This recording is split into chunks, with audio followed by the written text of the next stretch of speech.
Welcome to Counter Narrative News, bringing you a week in review today on Sunday, the 22nd of January 2023. Today we wanted to focus on the crisis of British policing.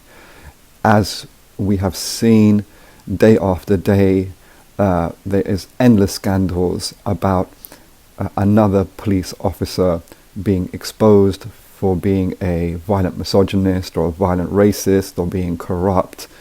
And this is now in everyone's face. The crisis is so big that the government has had to make some defensive, albeit very manipulative and deceitful comments, and we'll come to that shortly. So just wanted to give an overview really of what we're going to present here. So just going to touch upon just some of the scandals, some of the details of which, first of all, in the last year or two, and then put this into context of the growing a systemic crisis of this colonial capitalist system in which the police are a major part of the state, and also to explore what the state is and how it comes about and how it relates to communities of oppressed and working class people, to go through some of the last 10 years of moments in which often in relation to communities of resistance that policing has emerged in an increasingly repressive manner, to focus also just the origins of the state and some of the kind of leading theoreticians who have illuminated what the role of the state is in the history of human beings, and more recently, particularly comments from Marx, Engels and Lenin in this regard, which are perhaps just the leading kind of analysts in this regard, and then to talk about why policing is the way it is in our communities, and by our I mean the more oppressed working class communities, and what's happening globally and more locally in terms of policing and repression and resistance to it. So first of all, in the last several years there's been a lot of scandals exposed in relation to criminality, basically in policing, particularly the Metropolitan Police in London. So the last few years we've had examples of the Child Q case in March 2020 in Hackney in London. Child Q was a young black girl of around 15 years old in a secondary school in London, Hackney, and she was accused of smelling, quote unquote, smelling of marijuana or cannabis. So she was strip searched by 4 Metropolitan Police officers without an appropriate adult present, which is just totally, I mean, it's totally against the rules. It came out as exposed. The poor young girl has been traumatized because of that. Her mental health has suffered, understandably. There was protest as a result. So that was the constituency of quite well-known black female MP Diane Abbott from the Labour Party.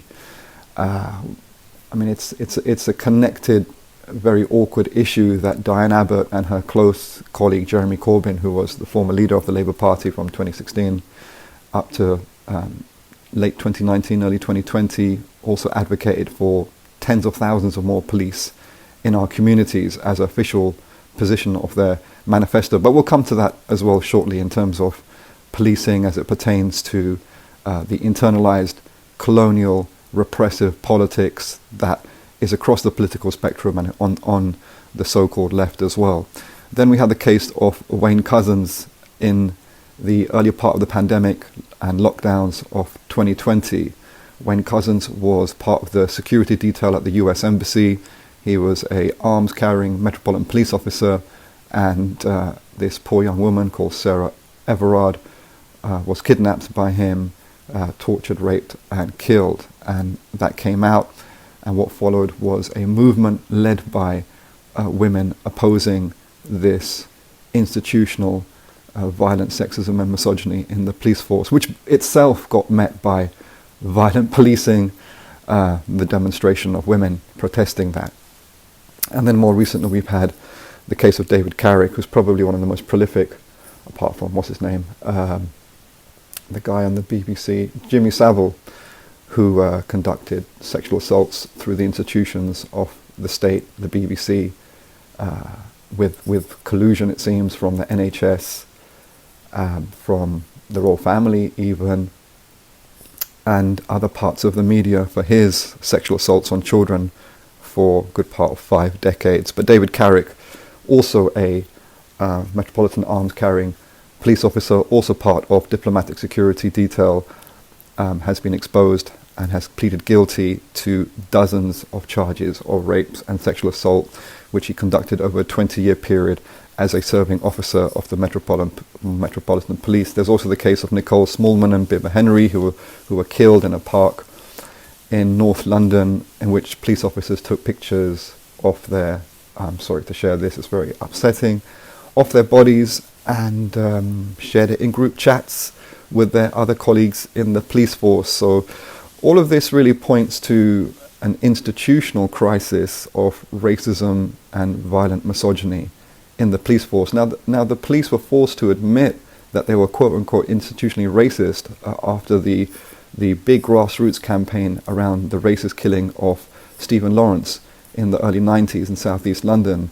And so the family-led justice campaign mobilized and chimed with a great amount of grassroots communities in London and across the country, and people really were angry and mobilized.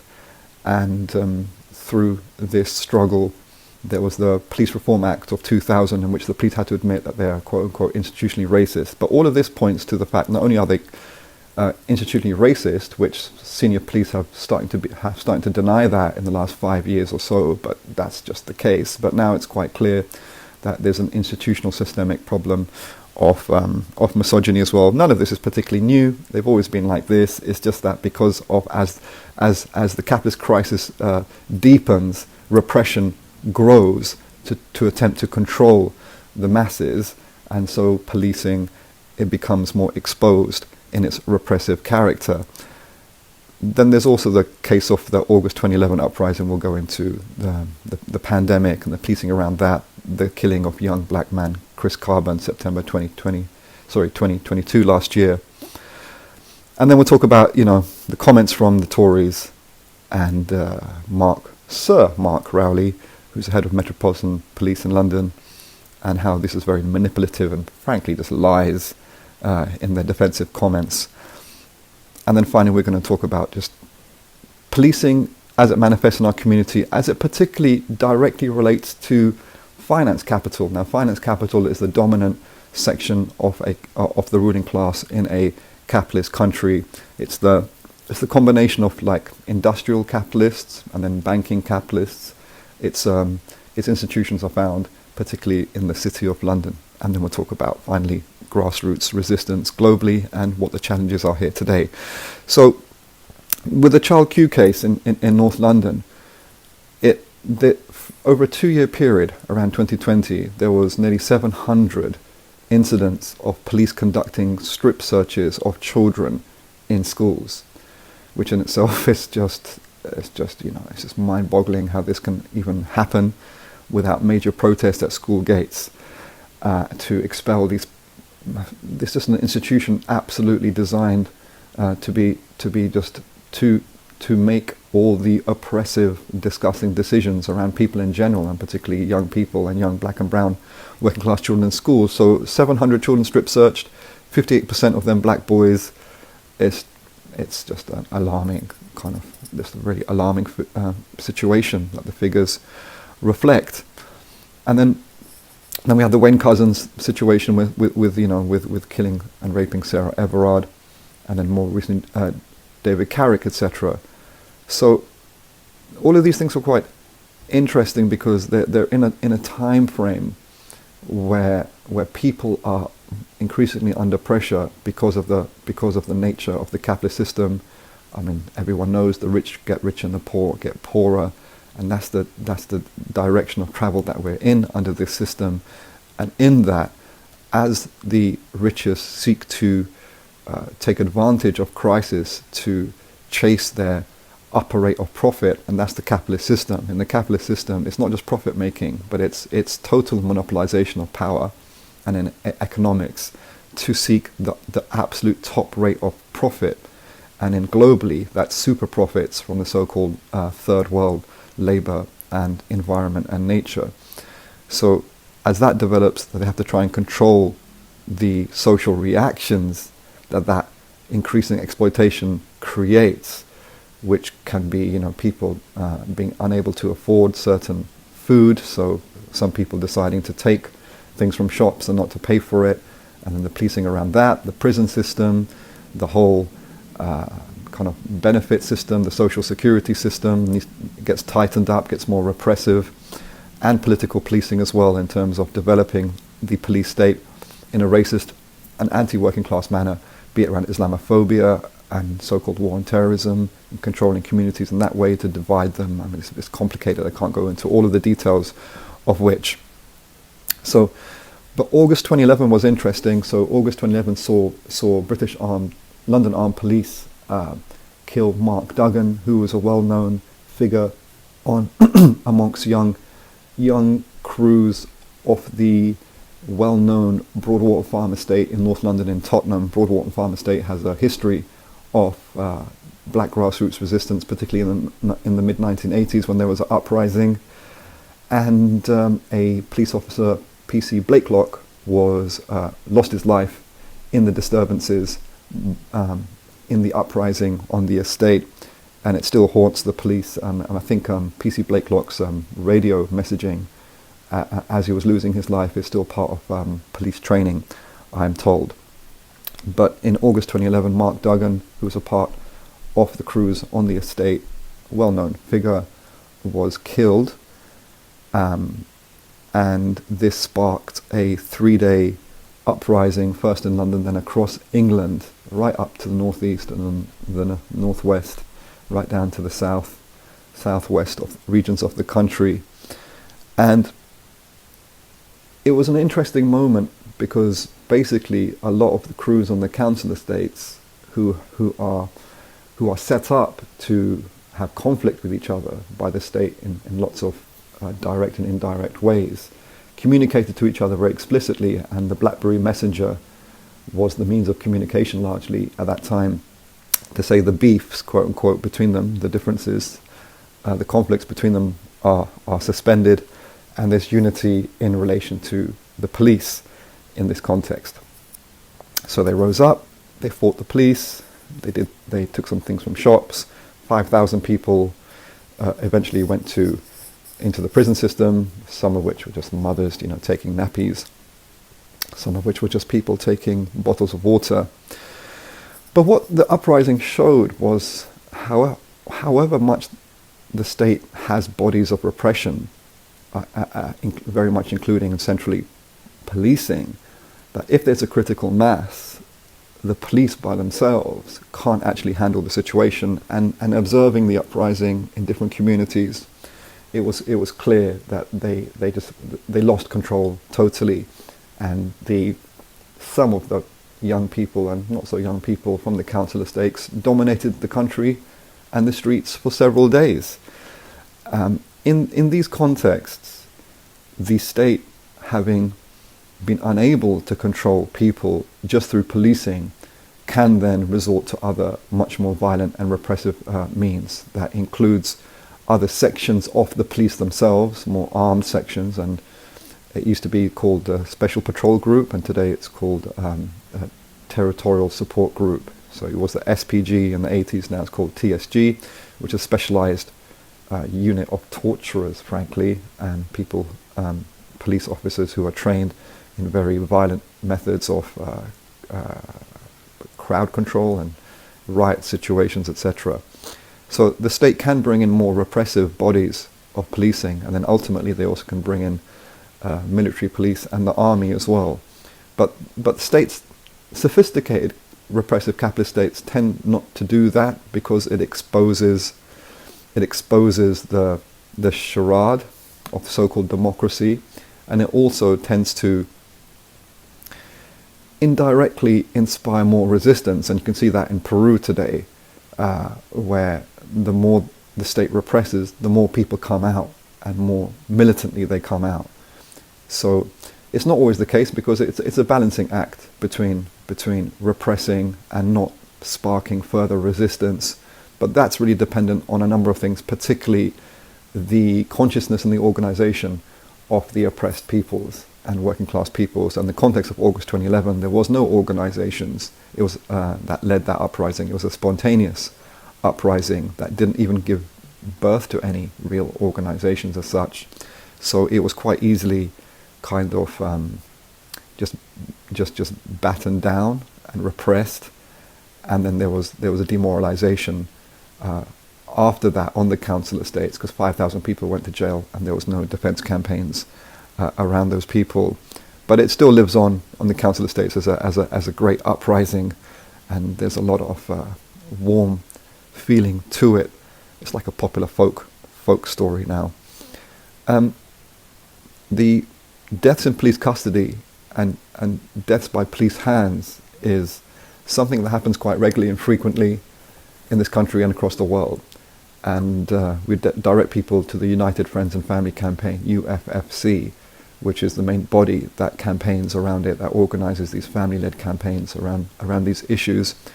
And also Migrant Media's documentaries on Vimeo. Go to that channel, Migrant Media. Lots of documentaries by Tariq Mahmood and Ken Farrow, who brilliantly document and then also analyze and agitate in these really good documentaries around those things. So we signpost people to that for a more broader and deeper look into these issues. Then during the pandemic saw a major spike of oppressive and racist policing in this country, and black people were twice as likely as to get fines around the lockdown rules. On the council estates throughout the summer of 2020, lots of crews, particularly black, but not just black, brown and white working class crews, some of them very mixed crews as well, wanted to still have their social activities on the block, on the estate, so cookouts, sound systems, etc. It was often met by very violent policing, including the Territorial Support Group. And there's, you can go and find footage and reports of TSG, riot police, running into council estates, and also the youth fighting back and them having to run back out under a hail of missiles, mostly bottles, from the youth as well. So the summer of 2020 was very much a summer of heavy racist police repression that really escalated. And I know people who are advocates and caseworkers and campaigners at the grassroots in terms of police contact and police brutality said it was the busiest that they ever were, indicating the uptick and intensification of state repression through policing. And the summer of 2020 also saw black-led working class crews come to Whitehall and Parliament Square and resist police directly, often in clashes, and organise racists throughout the summer, culminating in the June the 13th victory on 2020, which saw a black-led youth working class resistance, spontaneous as well, not organised, defeat the far right on the streets. And that's really interesting, and I'd encourage people to look into that further. Going back to August 2011, and the uprising after the police killing of Mark Duggan, there was a very interesting security conference which we'll try and find and share with our viewers and listeners, because it was basically organised by the British state. It had senior security personnel from the British state in terms of the occupied 6 counties of Ireland in the north. It had other former senior British police officers and others, all discussing the nature of the uprising. And what the really interesting consensus was on the panel at this conference was that what they saw as the biggest threat was actually the campaign to get capitalist companies to pay their taxes. So these grassroots activists would go into shops and shut them down because the companies that own the shops were not paying their taxes. And so the people on the panel at this security conference said, look, that's the most kind of potential danger to us, because it chimes amongst the population, and it's a way that the population can actually disrupt capitalist profit making on the high streets, and so they really kind of focused on that we have to ensure that this does not become a popular movement, and it hasn't become a popular movement, and arguably there is no popular movement against policing so far, but we'll come to that as well. So what's the origin of policing and the state? The origin of it really, now if you have a community of people whereby some people are not living off the labor of others and are not oppressing people in so doing, you don't really need organizations that control people through the threat and the delivery of violence and violent control. So in for example, in a tribe setting where there is no exploitation, there is no state and there is no police, because there's no need for it, because everything is consensual, and it's kind of a form of like direct democracy and consensual decision making that is there, that everyone respects the rules, everyone is there's a level of equality. So the state and policing really comes about when communities and society splits into classes in which a minority lives off the wealth and the oppression of the majority, and human beings don't like to be repressed and treated badly, and the natural human reaction is to resist that and oppose that. So, but if you're going to force people to work for you, you're going to have mechanisms to do that, which can be psychological, but ultimately the psychological repression has to be based on a physical repression, and that's where the need of the state comes in. Karl Marx says the executive of the modern state is nothing but a committee for managing the common affairs of the whole bourgeoisie, end of quote.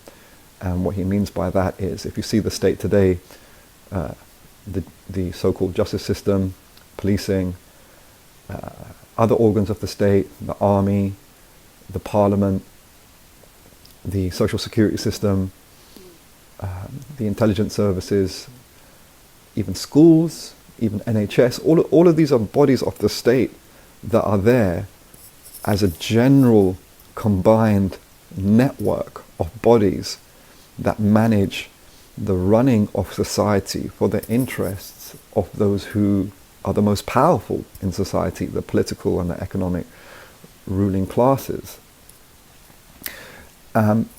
So then we go to, where does modern policing come from?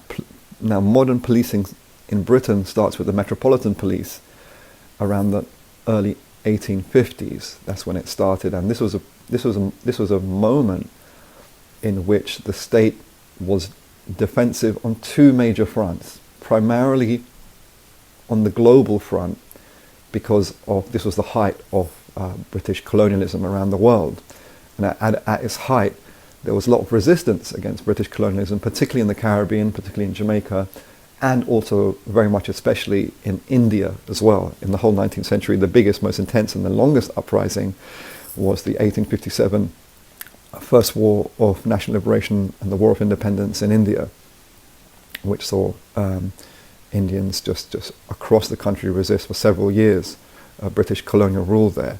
But also you have the situation in Ireland, and Ireland has been a restless, resistant people under the oppression of English colonialism for nearly a millennia. And the 1850s period really saw Irish people continue to conduct their resistance and their anti-colonial uprisings. And then on the other hand, domestically, the working class struggle, particularly around the Chartists and radical leaders like William Cuffey and others, and also Irish people in the Chartist movement who are radicalizing it as well, were conducting very insurgent struggles. And so the state needed a group of people, i.e. police, to repress and control. And so that's when it comes about in the 1850s. And these two things, the global colonial situation and the domestic one, are directly related. If you can see that in the case of the Irish diaspora in England, who have contributed to the radicalization of the working class struggle in this country. Now, I'm going to come to a quote from Lenin, which is quite long, and I'm going to break it down, but it's very important and very interesting. This is, I think, from really, really important document called State and Revolution by Lenin, which one doesn't really see being shared much on radical circles online, but it's a really important document, and we'd encourage everyone to read it straight away. It's one of the most illuminating and interesting accounts of what the state is in the context of resisting and overthrowing the state, and then to establish the rule, a popular rule of the oppressed masses. But we'll talk about that shortly.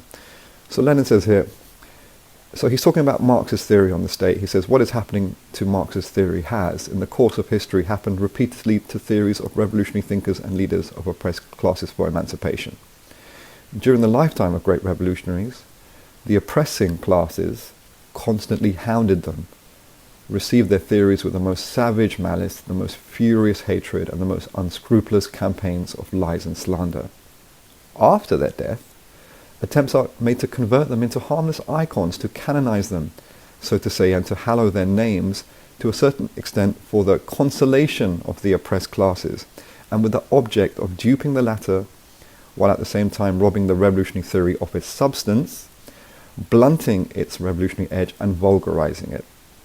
He continues, today the bourgeoisie and the opportunists within the labor movement concur in this doctrine of Marxism. They omit, obscure, or distort the revolutionary side of this theory, its revolutionary soul. They push to the foreground and extol what is or seems acceptable to the bourgeoisie. All the social chauvinists, and by social chauvinists, what Lenin means is racists and colonial nationalists. But we'll go into this shortly as well. So he says, all the social chauvinists are now quote-unquote Marxists, don't laugh. And more frequently, German bourgeois scholars, only yesterday specialists in annihilation of Marxism, are speaking of the quote-unquote national German Marx, who they claim educated the labor unions, which are so splendidly organized for the purpose of waging a predatory war, a predatory colonial war, or a predatory imperialist war. End of quote. This is really important because basically Lenin is trying to extract the revolutionary content of Marx's analysis of the state, not only its historical analysis of the state, but understanding the state for the struggle of the working people to overthrow the colonial and the capitalist state. And what Lenin is saying is, like, these social chauvinists, quote unquote, people who are not of the left, but they seem of the left, but they're very much colonial and have internalized colonialism, racism. They are distorting Marx to fit in to their own kind of imperialist colonial nationalism, and in this case, the national German Marx is how they're distorting Marx. Marx says himself about the state.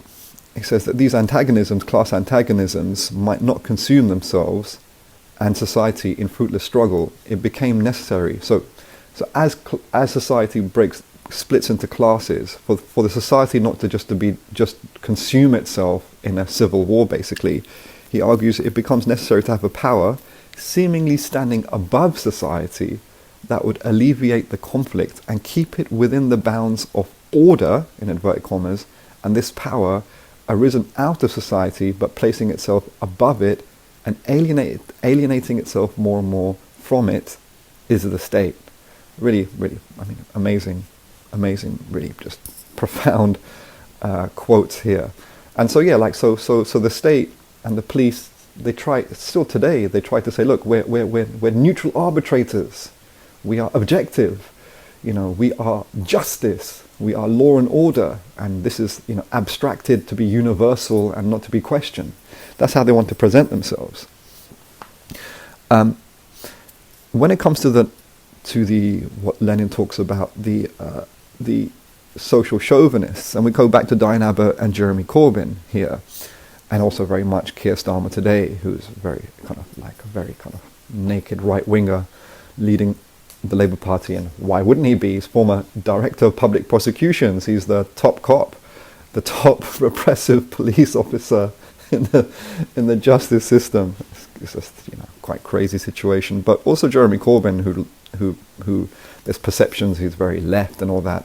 in his manifesto, when he was leading the Labour Party election manifesto, him and Diane Abbott were advocating 10,000 more police on the streets. So, and also, in terms of the colonial state, Jeremy Corbyn fell into total loyalty around that with Trident, NATO, and refusing to instruct his MPs to vote against bombing Syria, and so on and so forth. So the point here being is that the strength and the power of the capitalist culture is so strong, and in the absence of a real, not even revolutionary, but assertive grassroots, what seems to be left in that particular context can easily internalize these capitalist ideas, including around policing. So I want to go on now to talk about the comments from the Tories in relation to policing. So Sunak is saying, "Oh, this despicable David Carrick, prolific rapist. It's unacceptable."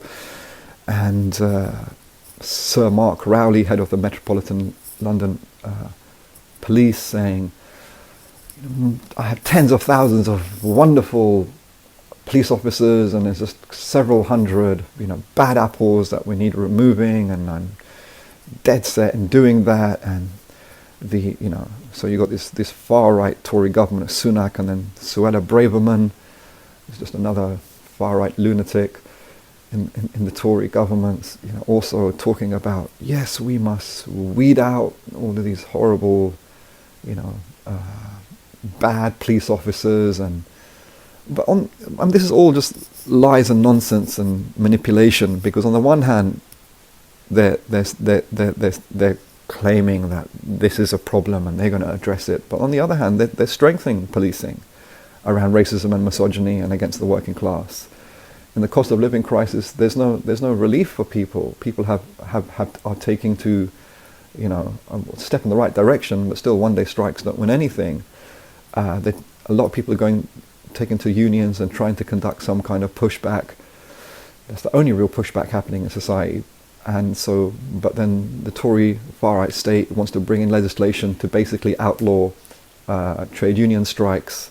It's bringing in legislation to further criminalize policing, further criminalize protests, and the repression against people around the social benefits is increasing. So we have to really clearly understand that the state is increasing its repressive policing, and the fact that police are violently racist and misogynistic is to the benefit of this agenda, and that is what the police are there for.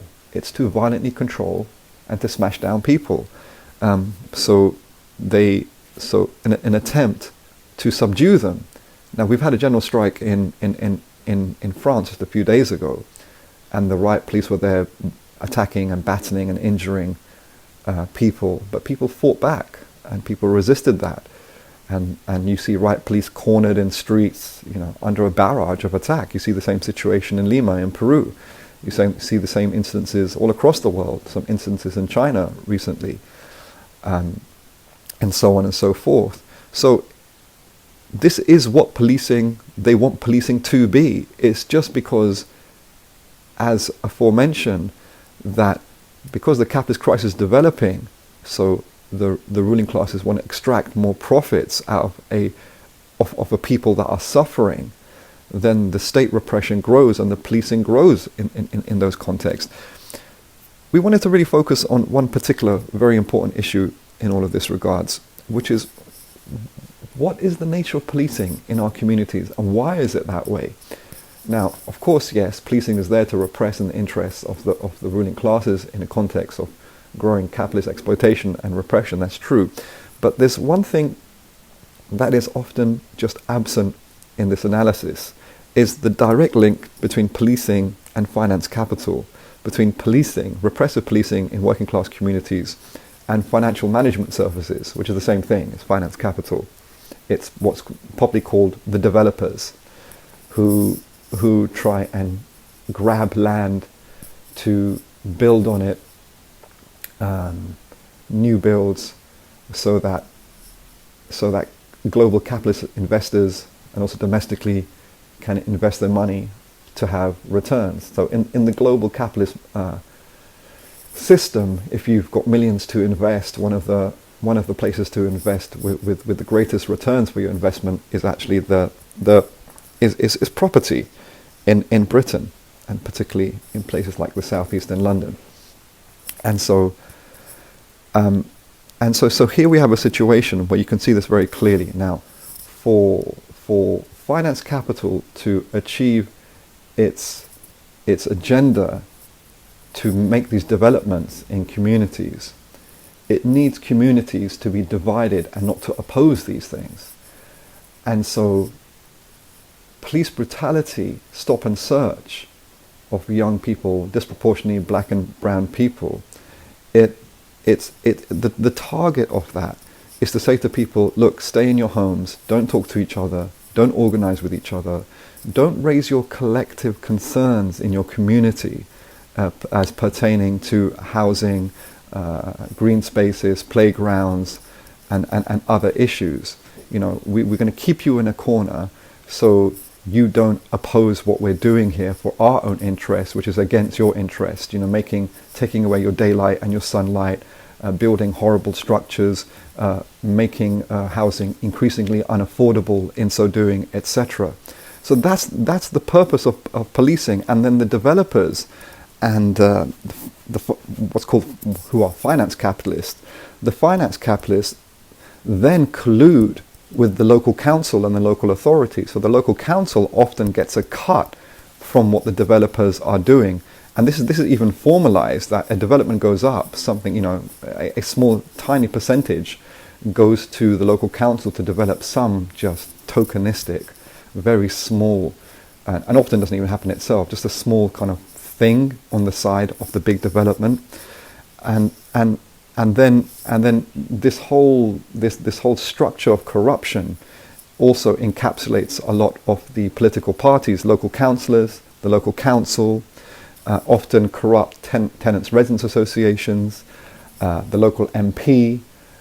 They're all colluding in this together because they're all benefiting in terms of their careerism and financial corruption out of the increasing penetration and saturation of finance capital in our communities. So the last thing they want are residents, working class residents, to be talking and organizing with each other and stopping the development, because that means the finance capitalists don't make their money, the local authorities don't get their corrupt cuts out of it, and so on and so forth. And the local politics is all embedded in that whole relationship. So people really have to be focused on this and see exactly why young people are stop and search, why there's violent policing on council estates and in working class areas. To come now towards the end of this, in terms of what's happening with the grassroots. So we've got a situation that we have an exposed, totally exposed, violently racist and violently sexist police force in our schools, strip searching hundreds and hundreds of children every year in our schools, harassing school children and young people with stop and search, including sometimes, you know, just very intrusive bodily searches on the streets and in communities. Where is the resistance in Britain? Is there resistance to policing in Britain? When Chris Carber was killed in South London, driving a car unarmed by armed London Met police in September of 2022, there wasn't even a protest organised for over a week after that happened. Some people spontaneously went to Brixton Police Station and protested, but it took a long time for any protest to happen. And then the killing of Chris Carber happened in the context of the monarchy handover from Queen Elizabeth to King Charles. So it was a time where the state really did not want to see a militant black protest in central London that's disrupting the way that they're instrumentalizing the monarchy to again control the population in a very racist and colonial direction.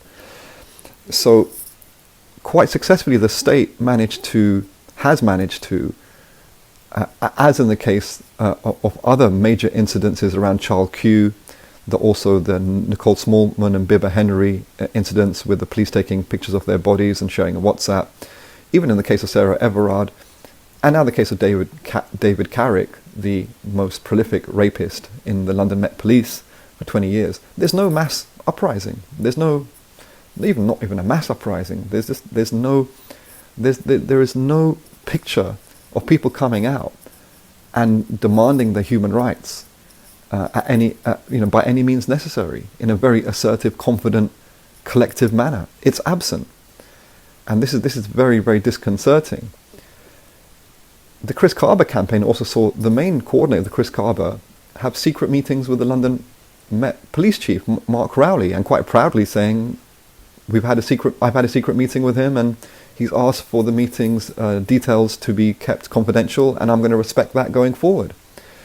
So really disturbing things are happening, that not only is there an absence of a grassroots strategic response to this, there's also manipulation in which people who are supposed to be leading the grassroots, or posturing as such perhaps, are openly claiming, I'm having secret meetings with the chief of rapists, with the chief of violent racists, Sir Mark Rowley, and I'm going to keep the details hidden from everyone. And it points to a real problematic situation where, although the grassroots resisted in the council estates on June the 13th, 2020, and August of 2011, and there's some other smaller occasions that's happened in the last 10, 15, 20 years. In general, the grassroots they don't have organizations that are mobilizing people onto the streets to push back when the state really attacks us. In the case of Chris Carber, or what's come out with David Carrick, or Wayne Couzens and Sarah Everard, that there's just no organized mobilizing at all. And there's some left-wing people who do work around policing and policing in schools, but they're not calling for protests. They're not enacting and delivering imaginative, agitational, propagandistic actions, or direct actions that don't have to be violent. They can be peaceful, direct actions of all different kinds. Is really not there's an absence of that. Whereas if you look across just a small channel of water into France, you can see there's just this constant culture. I mean, it's still very problematic. The right wing and the racists are still insurgent in France, so one shouldn't get the idea that somehow France is on the cusp of a great anti-colonial socialist revolution. It really is not. However, relatively, the political ruling classes in France are scared of the population, of the popular classes, the labouring masses in France, because they will mobilise and they will fight back to stop the degree of which the tempo of repression by the state and in its nature in terms of its reforms. So there was a general strike a few days ago against a planned pension reform to raise the pension age from 62 to 64. There's a general strike by education, energy and transport workers, and the leading trade unions saying, let's go target the rich and cut off their electricity. Here you have trade union leaders who are doing one-day strikes, very, very weak, very mild, no real disruption beyond that, and cutting pay deals of 4 to 8%, which is a real terms pay cut, and cancelling strikes for the monarchy and for the British Legion, which would be totally unheard of in other parts of the world.